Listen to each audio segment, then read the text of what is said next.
Leo was very good at hide and seek. At least that's what he liked to tell his big sister Mia. "Bet you can't find me this time," he shouted, darting down the hallway. Mia began counting.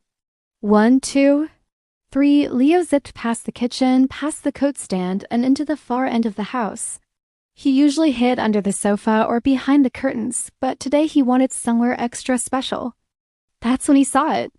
Right between the bookshelf and the umbrella stand, there was a tiny door. It wasn't there yesterday. In fact, Leo was pretty sure it had never been there before. It was no taller than his knee, and it shimmered with sparkly golden edges, as though it had been sprinkled with glitter. Curious, he crouched down. The door had a little round knob shaped like a star. He gently turned it. Click. The door swung open to reveal a room. Well, more of a glowing tunnel that led into a room. And it wasn't an ordinary room, it was full of things. But not just any things. Leo stepped inside and gasped. On a shelf sat his favorite blue sock, the one that had disappeared weeks ago. Hanging from the ceiling was the shiny red balloon he'd accidentally let go of at the park. There was even Dad's missing sunglasses balanced on top of a stack of board games. It was a whole room of lost things. A gentle voice floated through the air. "Welcome, Leo." Leo spun around.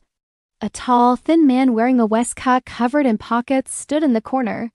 His hair stuck out in all directions, and a pencil was tucked behind one ear. Who are you?" Leo asked. "I'm Keeper of the Lost," the man said with a warm smile. "Everything that goes missing ends up here. Socks, toys, homework, even that sandwich your mom couldn't find last Tuesday." Leo's eyes widened. On the table was his missing toy robot. "So that's where you went," he said, scooping it up. The keeper chuckled. "Things wander in by accident. I keep them safe until they're ready to be found again." "But how does it work?"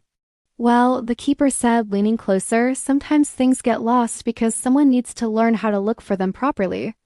Other times, they're waiting for the perfect moment to return." Leo thought about that. "Can I take my robot back now?"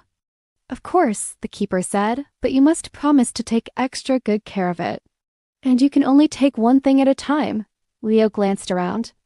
So many treasures were here: Mia's hairbrush, Mum's earring, the puzzle piece they'd searched for all summer. He picked up the robot and tucked it under his arm. Just as he turned to leave, something caught his eye: a small, worn teddy bear sitting alone on a shelf. Its fur was patchy and one ear drooped. "Who does that belong to?" he asked. The keeper's smile softened. "That little bear has been here for a very long time. I don't know who lost it, but I think it's waiting for someone to love it again." Leo hesitated. "Could I take it too?" The keeper shook his head gently. "Only one thing at a time. But you can visit again if the door appears." Leo nodded. He stepped back into the hallway, clutching his robot. Click! The door closed softly behind him. When he looked again, it was gone. Just a plain wall. 2930? "Ready or not, here I come," Mia's voice rang out. Leo dove behind the curtain, heart racing. Mia peeked into the hallway. Found you," she said. "And hey, where'd you find your robot?" "Oh, just lucky, I guess," Leo said, smiling. The next day, Leo searched for the sparkly door. But no matter how hard he looked in the hallway, behind the sofa, even under his bed, it wasn't there. Weeks passed. He played hide and seek, built pillow forts, and read comics. But he never forgot the little teddy bear sitting alone on the shelf. One rainy afternoon, while helping Mum look for her missing knitting needles, Leo spotted it again. The sparkly door. Right between the kitchen and the laundry room this time. He quickly opened it and stepped inside. The keeper was sorting a stack of umbrellas. "Ah, Leo. Back again so soon?" "I came for the teddy bear," Leo said. The keeper nodded and handed it to him. "This little one has been waiting for a friend." Leo hugged the bear. It was warm and soft, even with its worn patches.